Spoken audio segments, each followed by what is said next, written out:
Our next case is Guinn versus State. Ms. Cohen, you ready? All right. May it please the Court? Susan Cohen on behalf of Samuel Jeremy Guinn, and I would like to reserve 5 minutes for rebuttal. Criminal defendants are afforded numerous protections because their liberty rights are at stake. Among those, and some of the most important, are that the state must prove the allegations against them beyond a reasonable doubt through the use of competent evidence.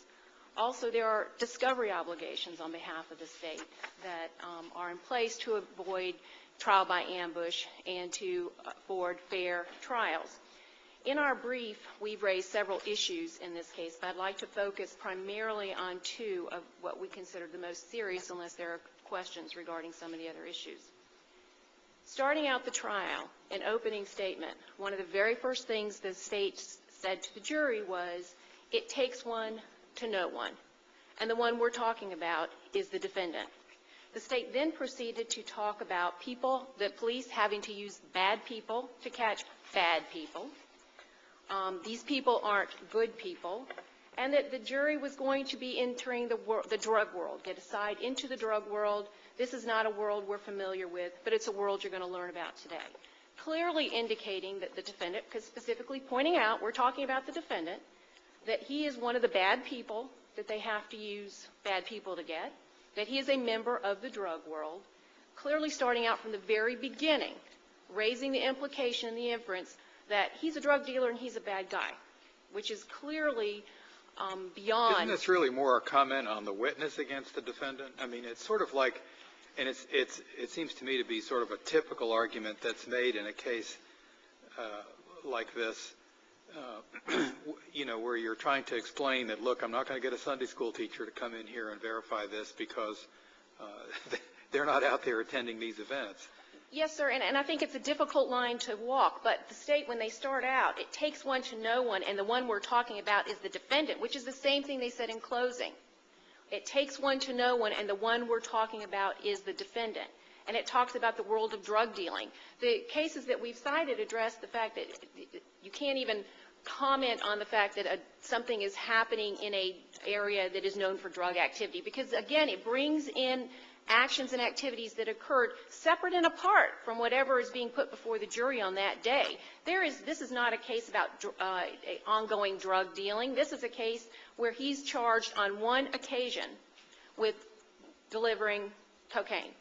Not that he is an ongoing drug dealer, not that that he's involved in the drug world, none of that. That is not appropriate in the opening to set that kind of stage. We're dealing with a drug dealer here. That's where we start from. You can't start from there.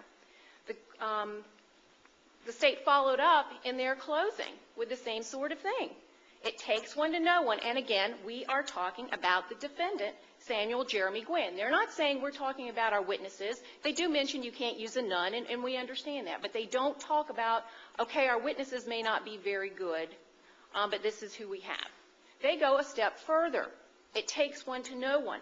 These are the people that this defendant deals with, implying an ongoing relationship, which clearly there was not, because Mr. Gathers testified that he'd never met him before. This was not an ongoing thing. This was not a conspiracy charge.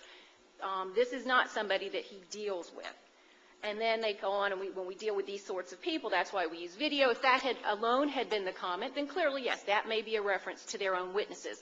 But because the state kept pointing out the one we're talking about is the defendant, it clearly brings it around to these are bad people, he's a bad person, they all deal drugs together. And that's what you need to know. And that's clearly inappropriate.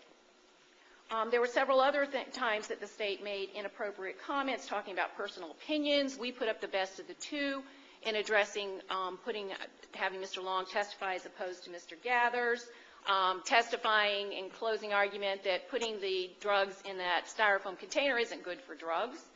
And then she advised the jury to re-watch the video, and I'm going to tell you what I heard.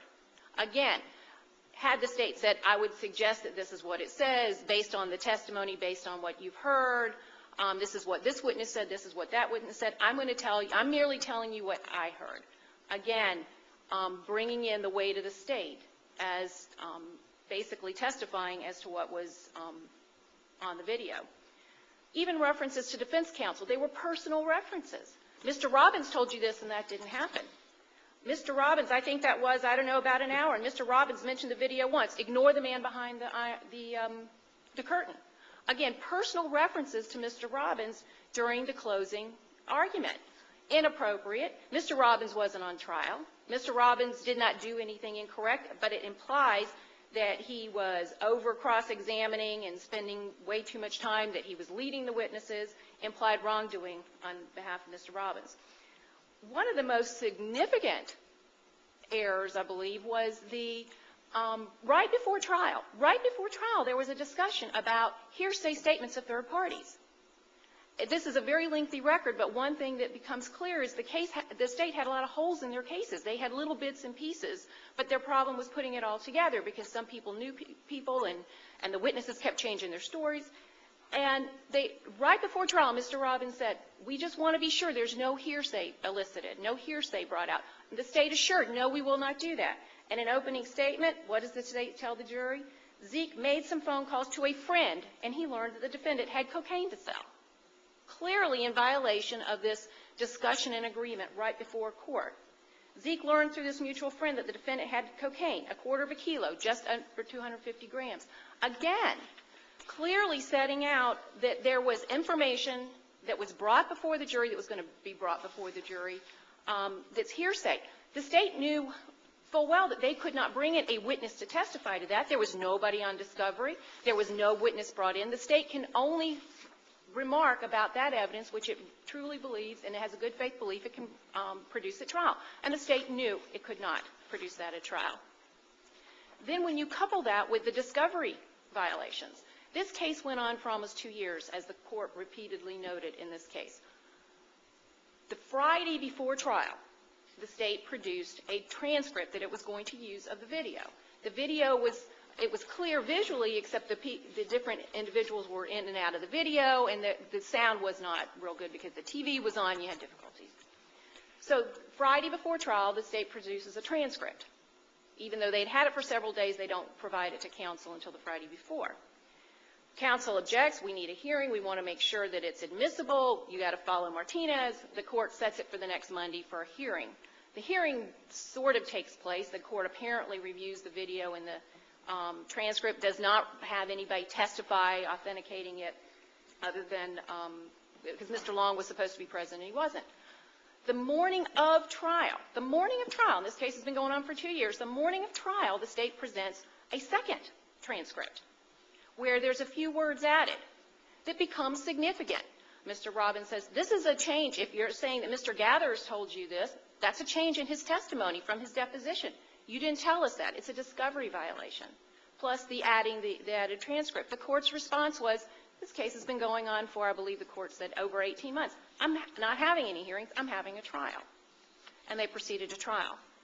Even more significant was the discovery violation related to what we have described as the expert testimony. During the course of the trial, the state elicited testimony from Detective Hall as well as the 2 other witnesses regarding the meaning of the drug terms used. Shaky, fire, which was one of the words that was added at the last minute to the transcript. The state argued in response that they were not being qualified as experts, so there was no reason to disclose them as experts. However, if they were not being disqualified as experts, then they could not have been permitted to testify regarding what those particular things mean. And the discovery rules require that you designate, especially if Category A, witness, if they are going to be called as a witness, an expert, you need to designate them as an expert. That didn't happen. There was no Richardson hearing.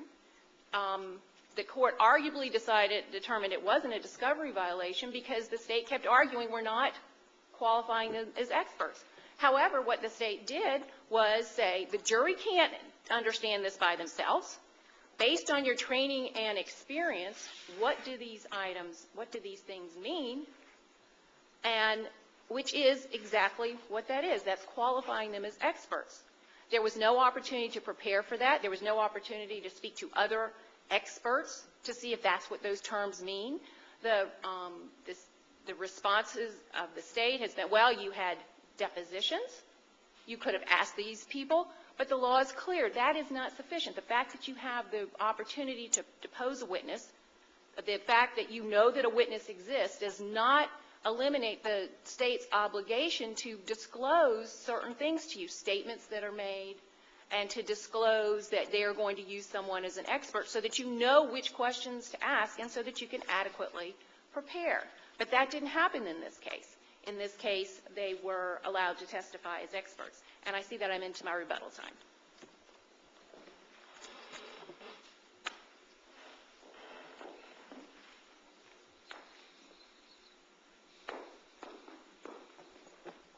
May it please the Court, Christine Gard on behalf of the State of Florida. In this case, the jury had a unique opportunity to witness the crime as it occurred because the transaction was recorded with both audio and video components.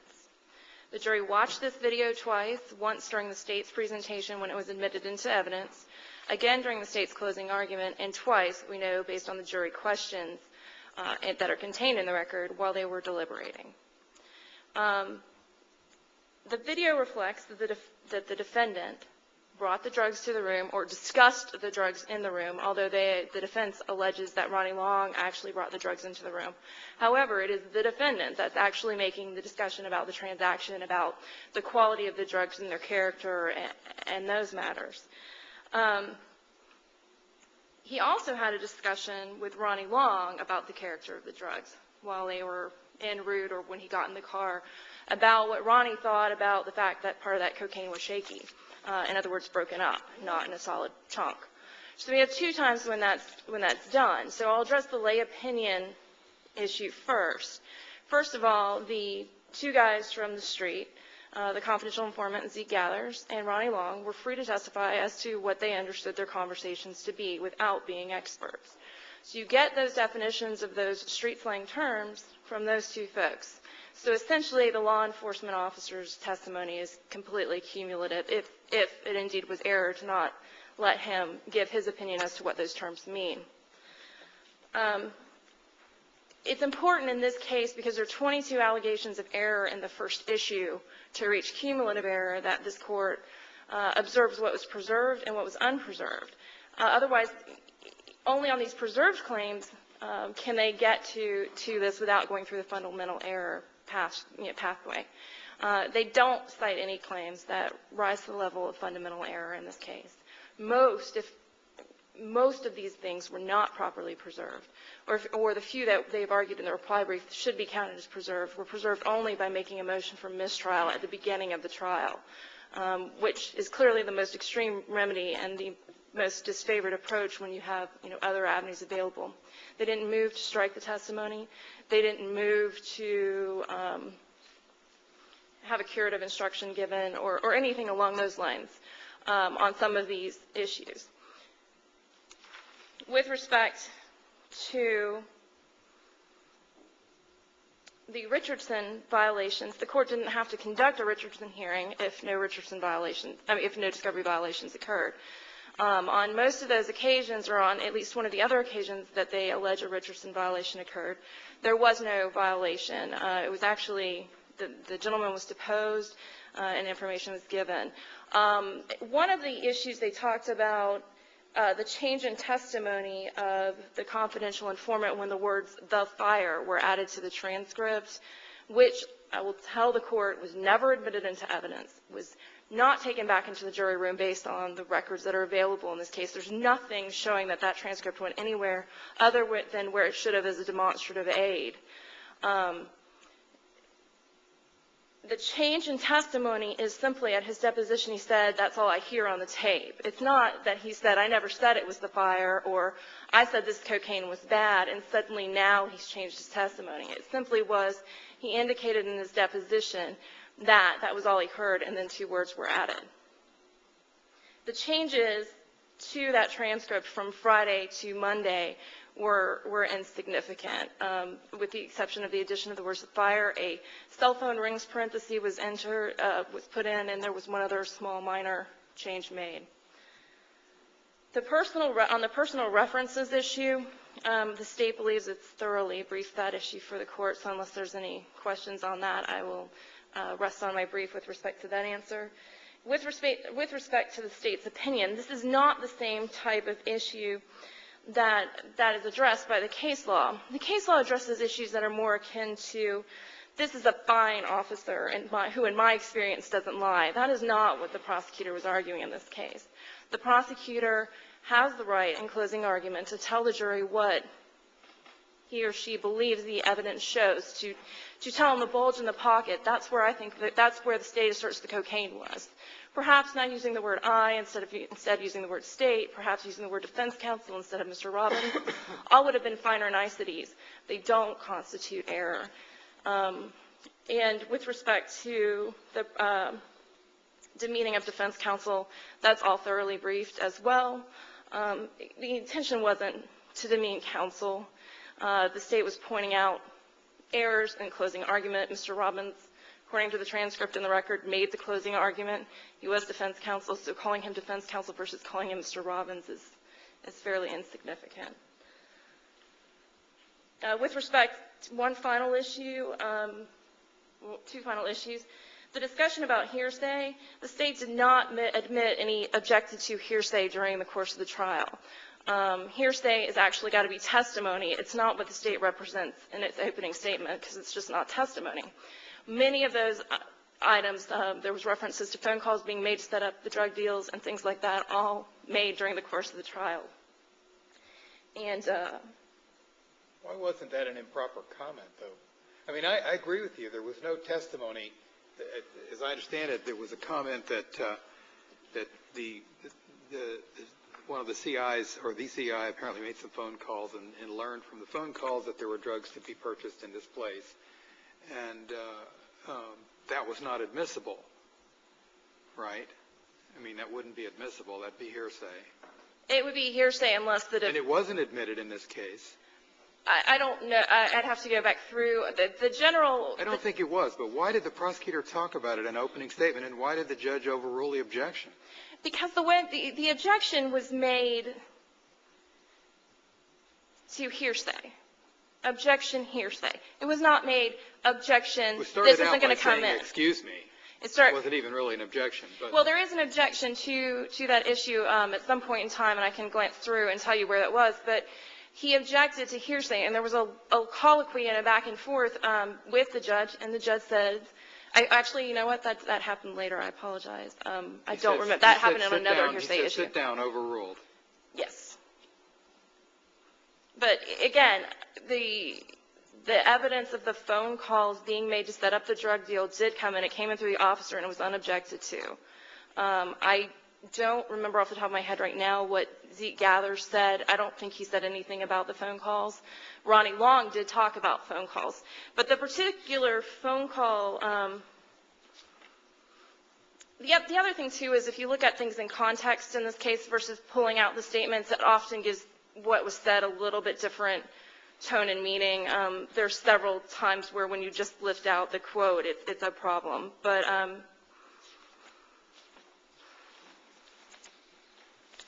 the objection early before the trial started on that issue involved the instruction of witnesses on that issue. Mr. Robbins twice requested that he said basically, I don't want that hearsay coming in. I don't want them talking about it. And the nature was there were phone calls made to Mr. X, and Mr. X did this, and there's a long part of it. It is quoted in the brief. But when this comes up in the pretrial hearing, the exact quote is the confidential informant, or maybe Mr. Gathers, who may have been by name, calls Mr. X to try and set up the dope deal, never talks to Mr. Guinn. Allegedly, there are several conversations between Mr. X and Mr. Gathers. Allegedly, there are several conversations between Mr. X and the other state witness, Mr. Long.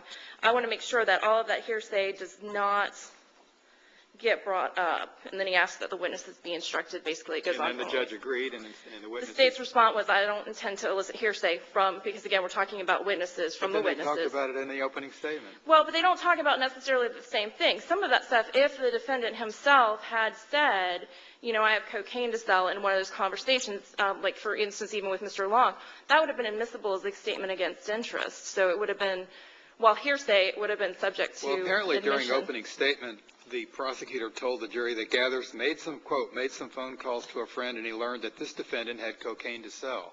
Correct. Why on earth would a prosecutor say such a thing if the judge had just ruled that the witnesses couldn't testify to that? I don't have I'm a just good at a answer for loss. you, Judge Padovano. And the defense lawyer objects, and the judge just blows him off, says, sit down.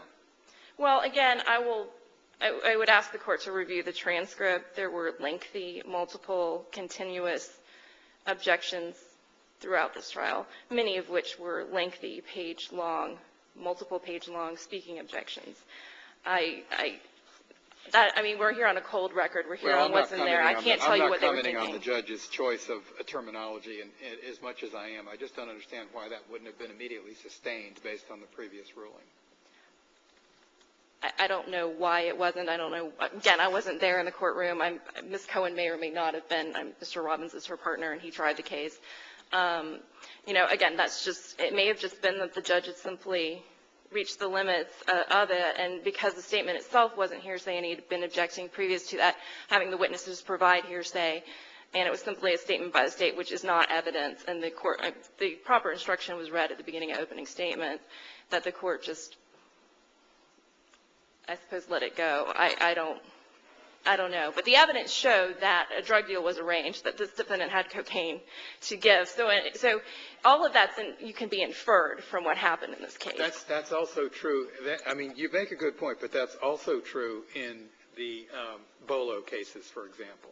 When a police officer testifies, I received a Bolo that there was an armed robbery at the Minute Market down on 15th Street or something. And you know, it's pretty obvious that the police officer went there because somebody had reported a crime, yet the Florida Supreme Court has said at least a dozen times that you can't get into that. That's hearsay, and it's, you know, it's just why you went to a particular place is really, unless somebody challenges why you went there, there's no reason to explain that. Now, I'm sure this jury knew that this guy went to this particular place because he thought he could buy drugs there. But the point is that if you present hearsay testimony to the effect that that's exactly why he went there, I think the court has said that's not an appropriate thing to do. Well, Bolo is a little different from this case on that last portion, because in this case, the confidential informant or anyone who had actually spoken to the defendant could have testified that the defendant said he had cocaine to sell, and then we have that followed up by the actual transaction occurring, because it would have been an admission against interest. I have cocaine to sell would have been admissible as an exception to the hearsay rule. So really, what the prosecutor says, while it could have been said more finely, it's not the same as those Bolo cases. One is a hearsay evidence question, and the other is an improper comment question. Really, is all we're dealing with here. Correct. And so for the improper conduct, you know, there's a good range of latitude for the court in that, and if that's simply the only thing that happened that this court finds to be error, even if it was preserved, it would have been harmless in this case because the clear implication from the video, the guys showing up with cocaine, the guys doing a drug deal, them talking about the quality and quantity of that cocaine, it's all there. Would perhaps, you know, have been better worded? Yes. But there's a number of things that happen in trial that could be much better worded. So that's all I can really answer, Your Honor. If there's nothing further, the state simply asks that you affirm the judgment and sentence in or below. Thank you, Ms. Gowen.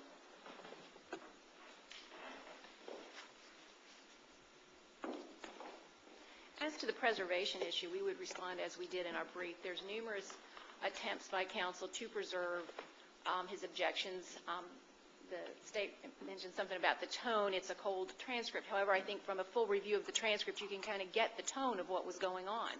And I believe at this point, counsel was in a position where they had to try to make their objections, try to preserve their record, but also clearly were, it was clear that it was not welcome that these objections be made. The lengthy objections were long proffers.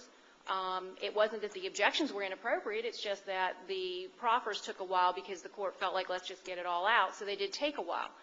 The proffer of Mr. Long and these statements, these hearsay statements, although he only testified that he knew that was taking drugs. If you read through the proffer, Mr. Long says, yeah, I talked to this guy, I talked to that guy. I talked to Mr. Guinn. No, Mr. Guinn just told me to come pick him up. Did Mr. Guinn tell you it was a drug deal? At one point he says, no, I talked to all these other people. So clearly the testimony that was provided was either the result of hearsay or the other objection, which was statements from the defendant that were not disclosed. So the fact that Mr. Long only said to the jury, I knew I was going there for a drug deal, is not the significant point. The significant point is, how did he know it? And the fact that the state and the court at that point knew that he knew it based on what appeared to be hearsay statements from these third parties. So it clearly was hearsay, and it was inappropriate. We also would just argue, as this court noted in Pacifico versus State, that sometimes it's impractical for an attorney to interject constant objections to repeated improprieties by opposing counsel, and I believe that the record is clear that that's what happened here. The State talks about the fact that the jury had the opportunity to see this video, which established the case. The video shows 3 people in a room. Either Mr. Long, who said, no, it wasn't me, brought the drugs, or Mr. Guinn brought the drugs. So it becomes very important. All these little errors, all these little bits of evidence that were not admissible, all this argument that was inappropriate becomes very important, because that's all you have. You have a room with 3 people in it. At some point you see something on the bed that appears to be the cocaine. You can't tell who put it in. You can't tell who brought it in. You have to rely on these statements on the tape that are then defined by these expert non-experts, and the alleged statement that the defendant made. But if you look at what the defendant's statement was, it was Detective Hall's recollection, interpretation about what he thinks the defendant said. He didn't make notes. He made one line in his arrest and booking report.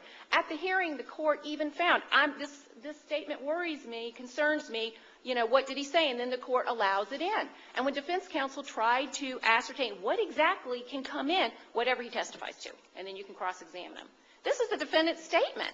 And how is defense counsel to prepare for a trial when the information he has about the statement is whatever the officer testifies to when he gets to court? There was nothing in discovery. There were no statements listed in discovery other than the general whatever comes out in deposition.